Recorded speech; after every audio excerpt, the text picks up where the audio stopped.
दोस्तों नमस्कार, आप सभी का स्वागत है हमारे एनवीरा एजुकेशन के यूट्यूब चैनल पर। और मैं संपत लीड आप सभी के लिए जो है आज एसएससी के जो प्रीवियस ईयर के पेपर है उनमें आए हुए कुछ इंपॉर्टेंट क्वेश्चंस को क्लियर करवा रहा हूं। और ये सेकंड वीडियो है जिसके अंतर्गत इससे पहले मैंने फर्स्ट वीडियो के अंदर दो जो पेपर हो रखे हैं उनके एमसीक्यूज को करवा दिया है। आज हम दो और पेपर के एमसीक्यूज को क्लियर करेंगे, ठीक है। और आप सभी के लिए कल संडे स्पेशल और जो है एमसीक्यूज के वीडियोज आ रहे हैं, तो आप सभी उनको बैक टू बैक जरूर विजिट कीजिएगा। चलिए, पहला प्रश्न आप सभी के लिए देखिए। एचटीटीपी शब्द का यहाँ पर फुल फॉर्म पूछा गया है। एचटीटीपी का फुल फॉर्म क्या होता था? एचटीटीपी का फुल फॉर्म होता है हाइपरटेक्स्ट ट्रांसफर प्रोटोकॉल सिक्योर, ठीक है। यहाँ पर एस का साथ में दिया गया है एचटीटीपीएस। एस का मतलब होता है इसके अंतर्गत सिक्योर। बाकी ये आपका एक प्रोटोकॉल होता है, आप सभी को पता होगा, हाइपरटेक्स्ट ट्रांसफर प्रोटोकॉल का। दूसरा प्रश्न आप सभी के लिए एमएस एक्सेल वर्कशीट की किसी सेल को एडिट करने के लिए निम्नलिखित में से कौन सी फंक्शन की का प्रयोग किया जाता है? यानी आपके पास एक सेल है, उस सेल के अंदर एडिट करना है तो आपको वहां पर कौन सी फंक्शन की का प्रयोग करना पड़ेगा? तो फंक्शन की जो है वो आपके यहाँ पर F2 जो है उसका यूज करते हुए आप क्या कर सकते हो, उसको एडिट कर सकते हो। जल्दी से कमेंट बॉक्स के अंदर बता दे फंक्शन की कुल संख्या कितनी होती है। फंक्शन की कुल संख्या कितनी होती है कीबोर्ड में जल्दी से लिखो भाई। अगला तीसरा प्रश्न देखिए आप सभी के लिए, निम्नलिखित में से कौन सा कथन सही है? ठीक है, पहला प्रश्न पहला कथन आप सभी के लिए है, एमएस वर्ड में एक टेक्स्ट एक साथ इटैलिक और बोल्ड दोनों नहीं हो सकते हैं। पहला वर्ड कहा गया आपके लिए कि क्या एमएस वर्ड के अंतर्गत इटैलिक और बोल्ड दोनों एक साथ नहीं हो सकते, जबकि ये तो गलत है, हो सकते हैं। दूसरा, एमएस वर्ड में किसी टेक्स्ट में फॉन्ट का आकार 8 से कम नहीं हो सकता, तो यहां पर आपका क्या दे रखा है कि ये जो कम नहीं हो सकता है, तो यहां पर हो सकता है, बिल्कुल 1 से शुरुआत होती है आपकी पता है। तो यहां पर ये दोनों के दोनों कथन जो है वो असत्य है, तो यहां पर ना तो 1 और ना ही 2 जो है वो सत्य है। तीसरा प्रश्न नेक्स्ट चौथा प्रश्न आप सभी के लिए है, एमएस वर्ड में किसी डॉक्यूमेंट के सभी कंटेंट का चयन करने के लिए निम्नलिखित में से किस कीबोर्ड शॉर्टकट का उपयोग किया जाता है? एमएस वर्ड में किसी डॉक्यूमेंट के अंतर्गत जितने कंटेंट हैं उनको सेलेक्ट करना है, मतलब ऑल सेलेक्ट की बात की जा रही है, तो सिंपल सा है, Ctrl+A का यूज करेंगे। अगला प्रश्न आप सभी के लिए, निम्नलिखित में से कौन सा एमएस वर्ड सॉफ्टवेयर का सर्वोत्तम तरीके से वर्णन करता है? ठीक है, तो यहां पर एमएस वर्ड आप सभी को पता होगा जिसके अंतर्गत अपन वर्ड डॉक्यूमेंट से रिलेटेड काम करते हैं, तो ये जो है आपके वर्ड प्रोसेसर है। ये फॉर्मवेयर के अंतर्गत आपको मैंने बता रखा है, रोम के अंदर उपस्थित छोटे प्रोग्राम जो होते हैं वो फॉर्मवेयर होते हैं। सिस्टम सॉफ्टवेयर के अंदर ऑपरेटिंग सिस्टम की बात की जाती है। जीयूआई आधारित ऑपरेटिंग सिस्टम का मतलब होता है जिसके अंदर ग्राफिक्स के बेस पर जो है ऑपरेटिंग सिस्टम के अंदर मेन फंक्शन जो होते हैं वो एग्जीक्यूट होते हैं। तो ये ऑपरेटिंग सिस्टम तो कहीं है नहीं, तो ये तीनों गलत है, ये आपका सही है। छठा प्रश्न आप सभी के लिए, निम्न एमएस एक्सेल के अंतर्गत एक वर्कबुक में कम से कम कितनी वर्कशीट होनी चाहिए? तो एक वर्कबुक के अंदर निम्न यहां पर अगर देखा जाए तो कम से कम एक वर्कशीट तो होना जरूरी है, ठीक है। और आप सभी को पता होगा डिफॉल्ट जो 2007 के आसपास जो थे उसके अंतर्गत 3 आपको देखने को मिलती थी। लेटेस्ट वर्जन में और नहीं, ध्यान रखिएगा, एक वर्कशीट डिफॉल्ट देखने को मिलती है। सातवां प्रश्न आप सभी के लिए है, एमएस वर्ड में निम्नलिखित में से कौन सा एक मान्य पैराग्राफ अलाइनमेंट नहीं है? ठीक है, पैराग्राफ का अलाइनमेंट इसमें सही नहीं है, वो कौन सा नहीं है? लेफ्ट हो सकता है, राइट हो सकता है, जस्टिफाई भी हो सकता है, लेकिन टॉप ये कोई भी प्रकार का पैराग्राफ अलाइनमेंट नहीं हो सकता है। आठवां प्रश्न आप सभी के लिए है, इंटरनेट से संलग्न प्रत्येक कंप्यूटर में, यानी इंटरनेट से जुड़े हुआ जो भी कंप्यूटर होता है उसमें निम्नलिखित में से क्या होना आवश्यक है?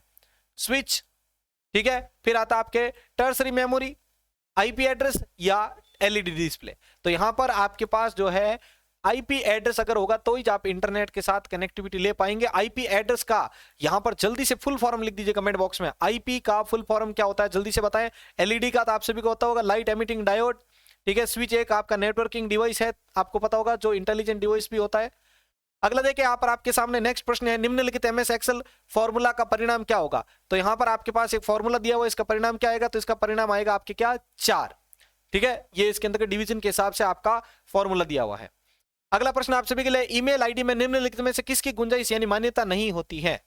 ठीक है, तो ईमेल आईडी जो होती है उसके अंतर्गत संख्यात्मक अंक की होती है, जो बड़े कैपिटल अक्षर है वो हो सकते हैं, डॉट हो सकते हैं, .com आपको पता है लगाते ही है।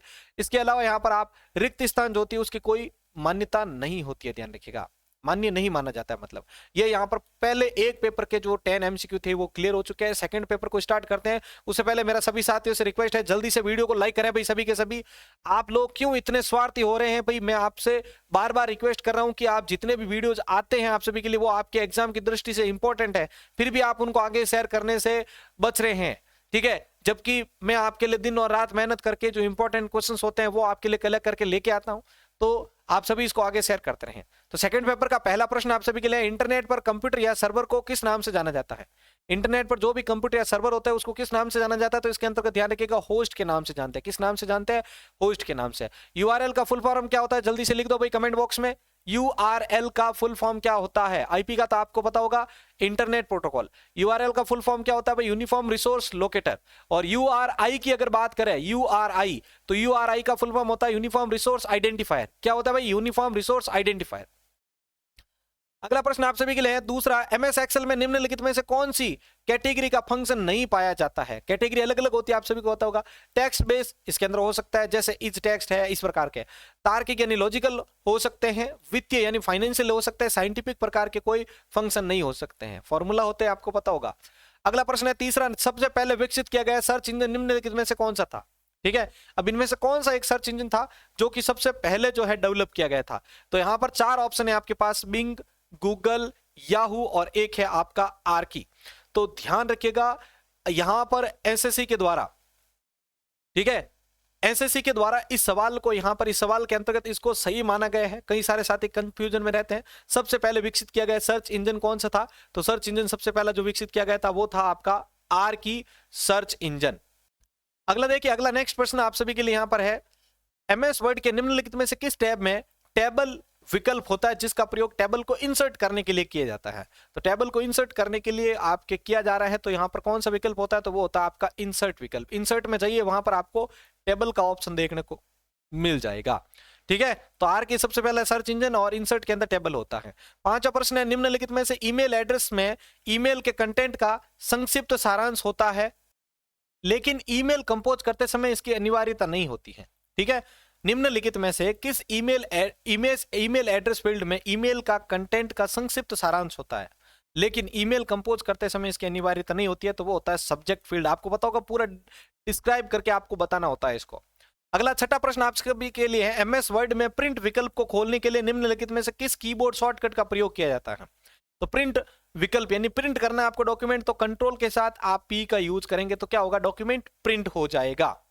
अगला प्रश्न है 7, आप सभी के लिए, एमएस एक्सेल में वर्कशीट डेटा का स्वरूप बदलकर इससे अधिक प्रेजेंटेबल और आकर्षक बनाने की प्रक्रिया को क्या कहा जाता है? ठीक है, जो भी आपके उसके अंदर प्रेजेंटेबल बनाना है, उसको और ज्यादा आपको अच्छा दिखाना, आकर्षक दिखाना है, तो उससे क्या कहा जाता है? फॉर्मेटिंग कहा जाता है। क्या कहा जाता है भाई? फॉर्मेटिंग कहा जाता है। 8वां प्रश्न आप सभी के लिए, एमएस एक्सेल में कर्सर को एक समय में एक सेल ऊपर या नीचे ले जाने के लिए क्वेटी कीबोर्ड पर निम्नलिखित में से कौन सी कुंजी या कुंजियों का प्रयोग किया जाता है?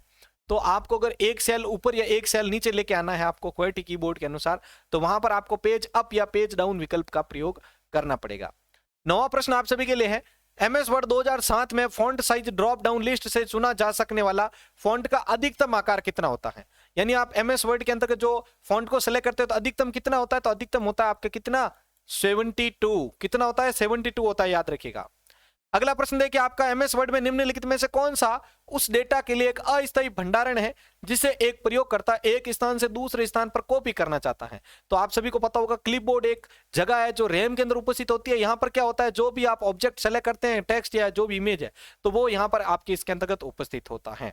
तो ये यहां पर आपके 2 सालों के 2 पेपर जो है एसएससी के, वो मैंने क्लियर करवा दिए हैं, जिसमें कंप्यूटर के जो क्वेश्चंस थे वो मैंने आपको क्लियर करवा दिया। अब जो भी एसएससी से भी तैयारी कर रहा है तो वो इन इंपॉर्टेंट क्वेश्चंस को जरूर देख के जाए। आपके रिपीटेटिव बेस पर आपको ये क्वेश्चंस जरूर देखने को मिलेंगे, और इनकी क्लासें अगर आप देखना चाहते हो तो चैनल पर प्लेलिस्ट इनकी अवेलेबल है। सूचना साई की तैयारी करने वाले साथी तो स्पेशली इन सभी को जरूर देख के जाए, आपके लिए बहुत ही इंपॉर्टेंट क्वेश्चन है। मिलते हैं हम एक और नई वीडियो के साथ, तब तक आप इसी प्रकार सपोर्ट हमारे इस चैनल के साथ बनाए रखिएगा। ठीक है, धन्यवाद।